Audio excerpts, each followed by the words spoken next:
Ranger Bill, warrior of the woodland, struggling against extreme odds, traveling dangerous trails, fighting the many enemies of nature. This is the job of the guardian of the forest, Ranger Bill. Pouring rain, freezing cold, blistering heat, snow, floods, bears, rattlesnakes, mountain lions. Yes, all this in exchange for the satisfaction and pride of a job well done.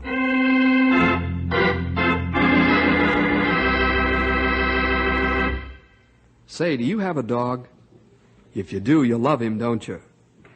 Well, this is the story of a great dog who lived on a ranch near Knotty Pine. His name was Bim. Bim's masters were Otto Jorgensen and his two sons, Eric and Paul. Now, Bim was a very unusual dog, yet he wasn't any different from your dog in lots of ways. His love and devotion to his masters were boundless. Bim is gone now. That great dog heart is still. Those who love his memory are gathered in the lobby of the newly built Memorial Clinic for Animals. All of the rangers are there, and Bill is the master of ceremonies for the dedication of this wonderful animal hospital. Let's join the crowd as they talk together. Quite a crowd of folks gathering here. Almost fill the lobby, they do. Bim, great dog. Have many friends. Well, I didn't realize so many people knew him. Yes, Bim was quite a dog, all right. This animal hospital is a fitting memorial to him. Oh, Bill, Otto's coming this way. Oh, guess he wants me to start. Bill, will you begin the ceremony, please? Why, sure, Otto. Folks, we're gathered here today to dedicate the Bim Memorial Clinic for Animals, a building that is more than brick and steel and concrete. This hospital is a memorial to a great dog that we all loved and whose memory we'll cherish for a long, long time. The idea for this building originated with Otto Jorgensen and his two sons. They wanted this clinic to be a living token of their love and esteem for their dog. A good deal of the money came from folks like yourselves. This hospital and clinic was built for the study and treatment of animal diseases, so that the animals may enjoy a fuller and longer life. To the memory of Bim, a great dog, and his heroic deeds, we dedicate this building with all its equipment and staff. Also, so that no other animal will have to suffer the same slow and painful death, we dedicate the scientific research that will go on inside these walls. Thank you.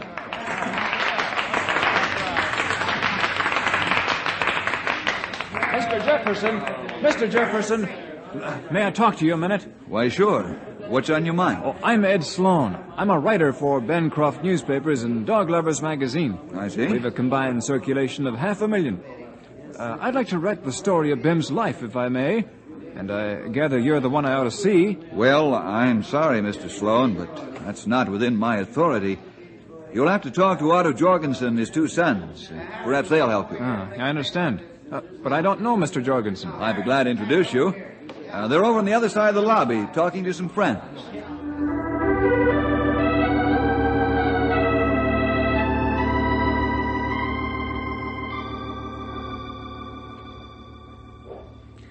Well, Mr. Sloan, I don't know how well I can tell this story, but maybe Bill can help me out in a few places. First thing, I ought to say I wasn't too sold on Bim at first. Oh, why not, Mr. Jorgensen? Well, I'd always set my heart on owning a pedigree dog. Bim was just a gangly puppy. Good blood, but a mixture. Bim actually was rather a badly put-together mass of fur, big paws, and powerful body. I never thought he'd amount to much, to tell you the truth. How wrong I was. I'll never forget one day when Bim was about 6 months old. Paul and Eric was playing with Bim on the front lawn. Come on, sing it, Bim. Get Eric. Come on, pull his ears off. Atta boy, come on, chase him around. Come on, pull his ears off. Atta boy, come on, let's go. Eric, Paul, what in the name of common sense are you doing, playing with that hound on the front lawn? Dad is weak. What's got into you boys? Look at that lawn. And look at my flower beds. You let that mutt run around in my prize flowers. Well, I'm sorry, Dad. It's our fault. Ever since you've had that pooch, things ain't been the same around here. Well, I'm going to get rid of him. Oh, no, Dad, please. Don't make us get rid of Bim. Oh, all right. One more chance. But if this happens again, out he goes, understand?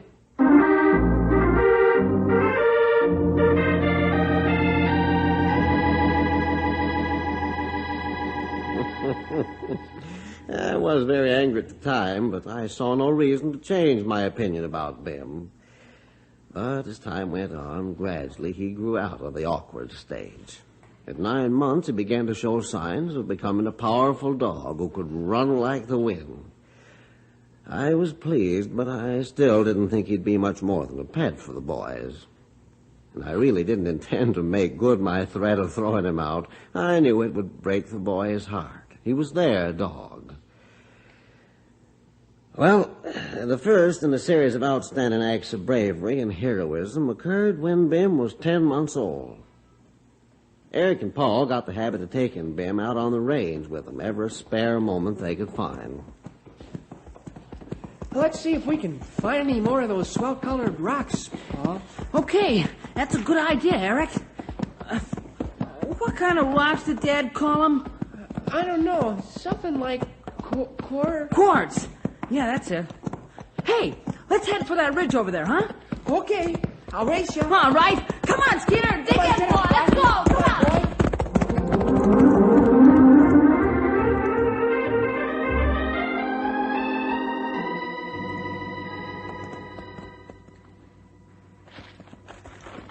Hey, what's Bim after anyway?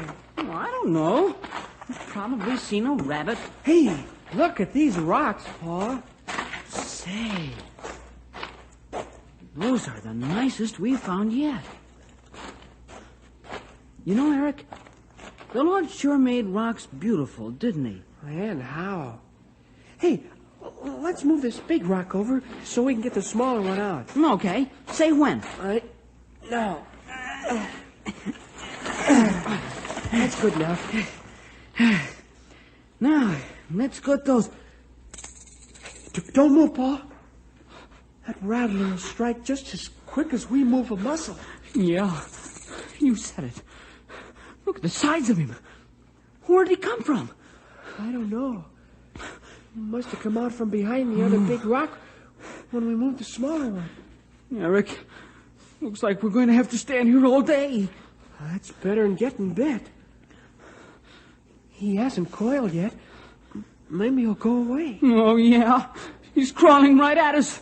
What do we do? Hey, Paul, look. The rattler's not after us. Huh? He can see something.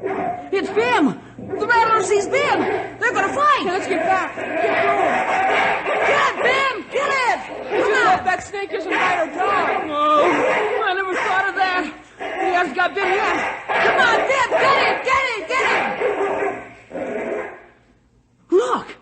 He's got him. Hey, Bim's killed the rattler. Come here, boy. Oh, boy. Good boy, Bim. Good boy. Atta boy. Boy, oh, boy. Hey, we've got to get home and tell Dad about You this. said it. Now maybe Dad will believe that Bim's a real good dog.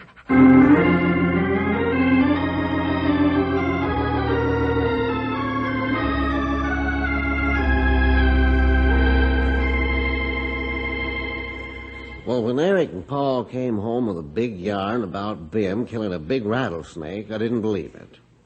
I just couldn't believe that Bim had the courage and fight in him to tackle and kill a live rattler. I was at the corral when the boys came in and told me this whopper. It's the truth, Dad. Bim did kill the rattler. Come on now, fellas. I wasn't born yesterday. How could Bim kill a big rattler? Especially one as big as you say it was. We can prove it, Dad. All right, how? We'll show him to you. We tied a rope to the rattler's tail and dragged him here. Huh. This I gotta see him. Come on over to the horse barn, Dad. The rattler's outside on the ground. Okay, let's go.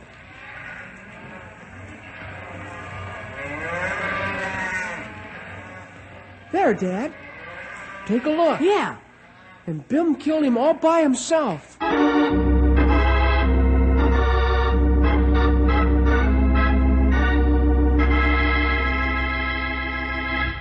Well, the boys had me where they wanted me. I examined the dead snake and could easily see where Bim's teeth had done their job right in back of the head. I was still pretty pig-headed about it all. I told the boys that Bim's killing the rattler was an isolated incident, and he'd probably never do one thing else that was worthwhile.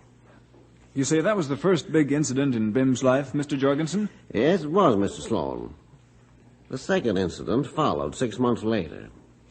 Winter was close by, and I'd sent Paul out to round up some wild cattle. By wild cattle, I mean the cattle that leave the herd and shift for themselves during the grazing season. Let's go up this canyon, Bim. Come on, boy. Yeah, there's a couple of wild ones, Bim. Let's get behind them and drive them out of there. Higher, higher, come on there. Come on, Skeeter. We can't let that maverick get away. It'll freeze out here this winter. Higher, higher, higher, come on. Ah! Oh!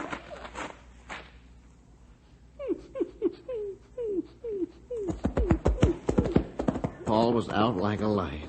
His horse, Skeeter, had stepped onto a chuck hole and thrown Paul against the canyon wall. The boy had a broken collarbone, a fractured shin bone, and he was very badly bruised and shaken up.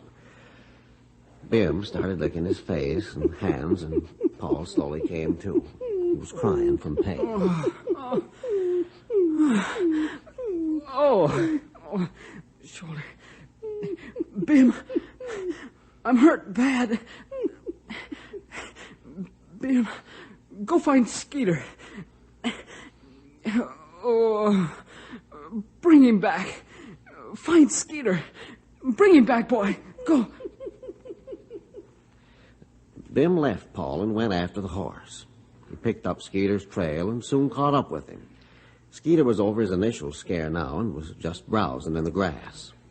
Fortunately, the bridle straps was hanging down, and Bim took them in his teeth and obediently led the horse back to Paul. Oh, good boy, Bim. Lay down, Skeeter. Lay down, big fella. Attaboy. Thanks, Skeeter. Now, hold still, boy. I try to crawl across the saddle. Just a little bit farther.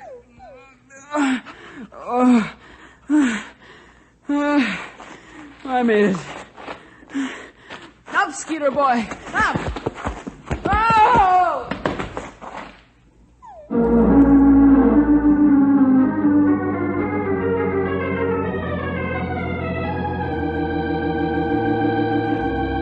In case you don't know, Mr. Sloan, it's rather a difficult job for a horse to get up with a rider on his back. And Paul was in such pain that he didn't realize he wasn't balanced properly across the saddle. So when he told Skeeter to get up, Paul fell off. Back home, Eric and I began to get worried when Paul and Bim didn't show up for supper. Got to be about 9 o'clock. Then I decided to do something.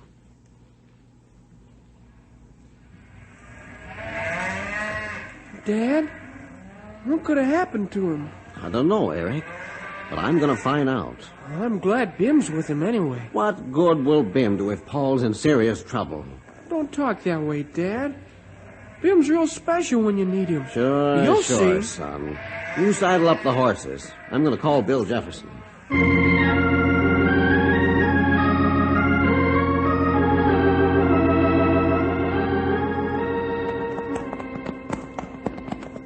You lead the way, Otto. We'll pick up the trail when we get into the area. Okay, Bill.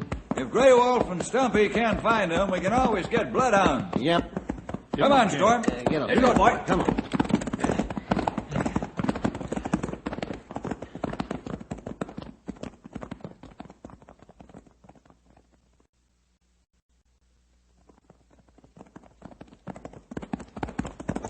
Is there enough light to see the trail, fellas?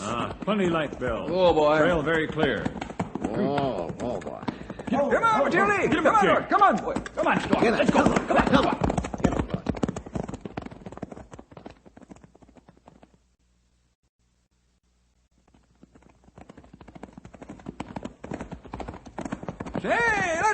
up here! Whoa, Matilda! Whoa, Storm. Whoa.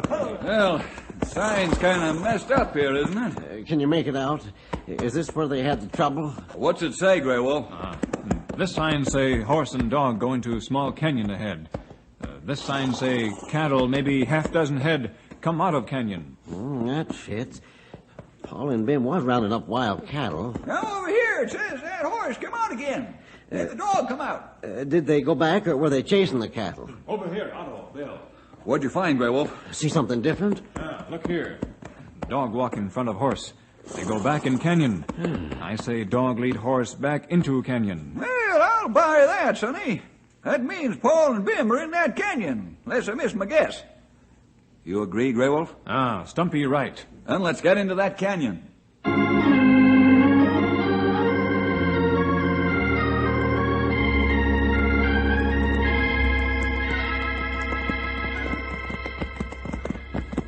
Lay the light over the canyon floor, Grey Wolf. They should be close by now. That's Skeeter, fellas. Throw your light to the left. Hey, there they are! Come on, Matilda! Let's go, Storm. Get up, boy. Whoa, Matilda! Whoa, boy. Otto, look. Look at that dog. He cover Paul with his own body to keep him warm.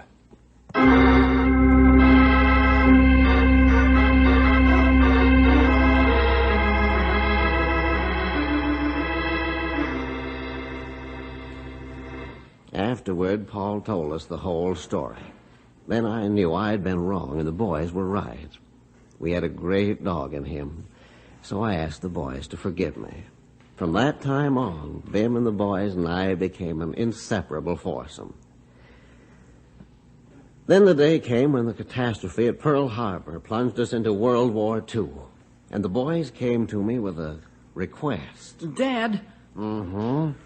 Dad, we've been reading in the papers how the armed services need dogs. That's right, Dad, and, well, we'd like to send Bim.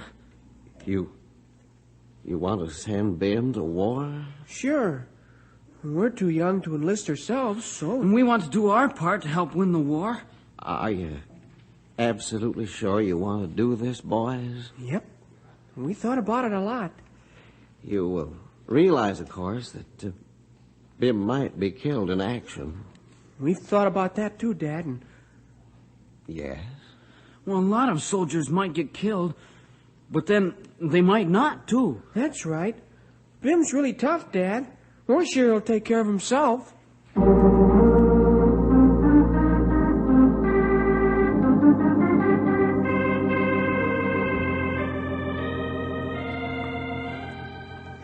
So I thought, far be it from me to dampen the patriotism of my sons.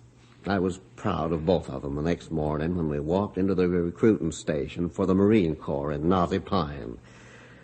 In no time at all, Bim was in the service of our country.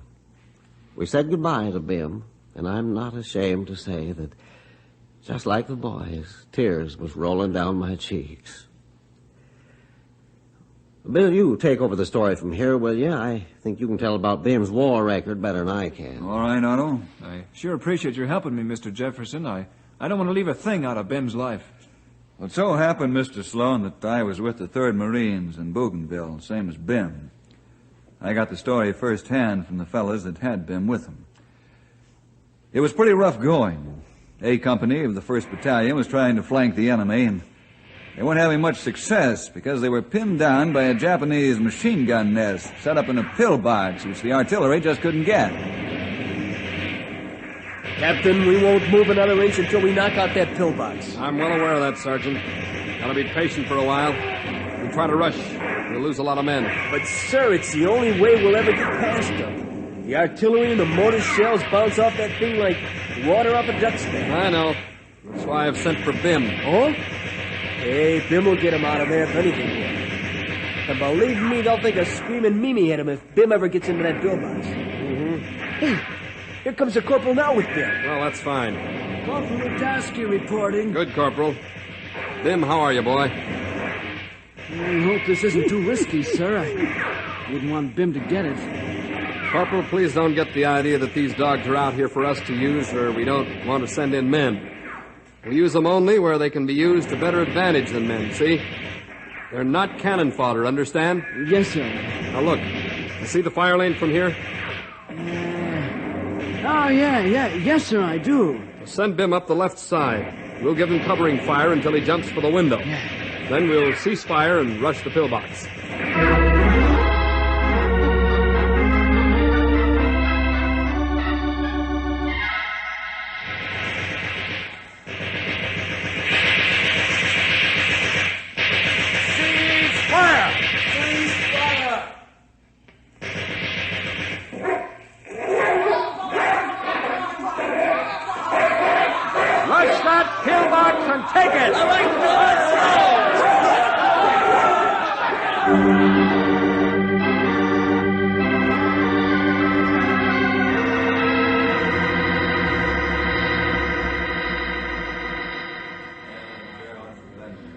Prisoners are on their way back to the stockade, sir. Very good, Sergeant. How's Bim?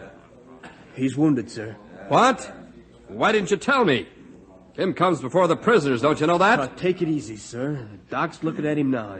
The wound isn't bad, sir. He got knifed in the leg. Not bad. Oh, okay. It's fine. In the leg, huh? Yes, sir. We'll see that he's carried to the rear on a stretcher. That's an order, Sergeant. Yes, sir. It'll be done, sir. Even if I have to carry him myself.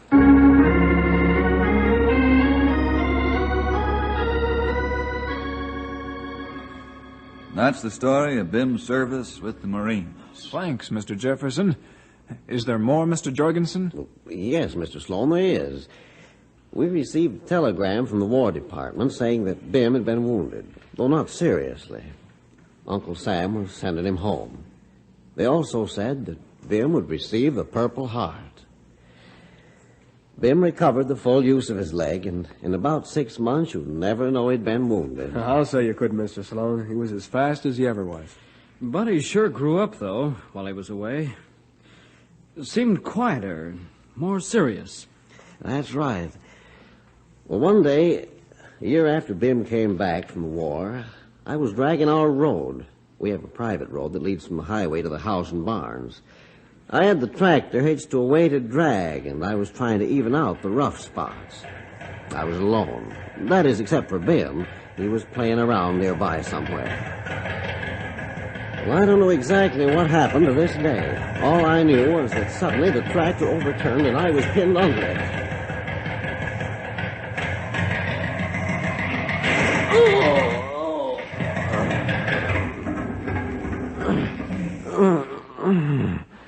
Bim, help me. Bim, dig me out of here, will you? Good boy, Bim. That's right. Under my face first, so I can breathe easier. That's right. Under my body. Now see if I can... Yeah, that's it. Good boy. I'm almost clear. That's all right. You can scratch me if you want to. That's it. I'm coming out. And you mean to tell me that your dog dug you right out from under that tractor? Yes, Mr. Sloan. Amazing as it sounds, he not only dug the ground out from under my face so I could breathe, but he dug the ground out from under my chest and body. Enough for me to crawl painfully out, broken back and all. That sounds unbelievable. All of it was in the local newspapers. What a dog he must have been. Would you care to tell me how he died? Yes. About a year ago, we noticed that Bim was beginning to fail. Not too quickly at first, but noticeably. We took him to Dr. Crawford, a veterinarian here in Knotty Pine. Dr. Crawford examined him and said that Bim had a malignant tumor. And there wasn't anything we could do to save him. Just a matter of time. It was heartbreaking to watch a dog so full of life and courage as Bim was, slowly to waste away to skin and bones. I'm sure it was a heartbreaking experience, Mr. Jorgensen. Well, we watched him this way for 3 months. Finally, the boys spoke to me about it. I'm glad they did, because I wouldn't have spoken to them if they hadn't brought up the subject first. So, in the morning, 3 of us went to Bim's bed to take him to Dr. Crawford. It was like visiting a sick and dying friend. Eric kneeled down to awaken him. Bim. Bim. Come on, fella, wake up. He hasn't moved a muscle. You don't suppose... Let me see, Eric. Yes, boys. Bim's dead.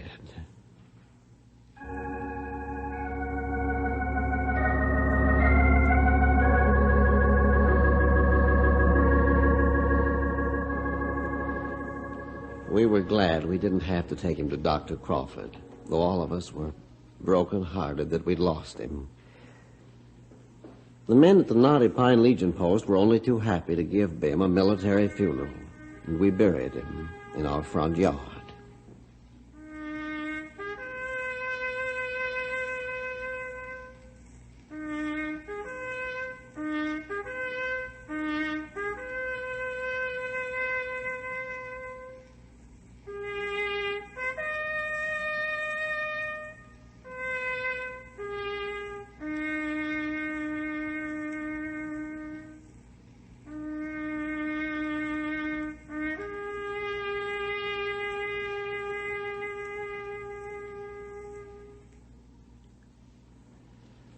I make no bones about saying that I cried like a baby.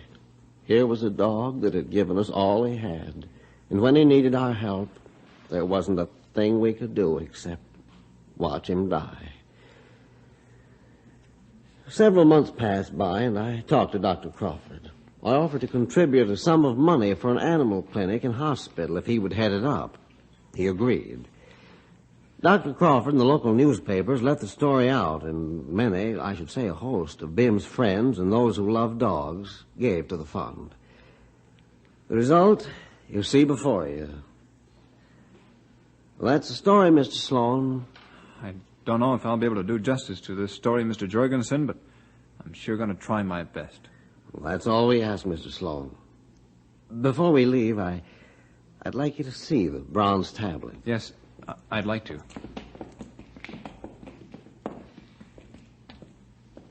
Read it, will you, Bill? In loving memory of our dog Bim, he loved and asked no love in return. He knew no selfishness except a duty. He knew no fear except that he hadn't done enough. He gave all he had and asked no recompense. This tablet is inscribed for all to read, realizing that Bim lived as we should live. The Jorgensens.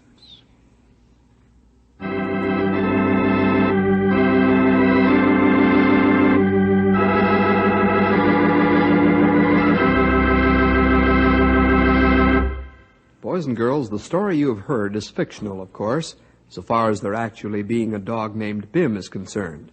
But all the incidents which have occurred in the story are true, for dogs actually performed the unusual and heroic deeds that were told to you today. Well, we'll see you next week for more adventure with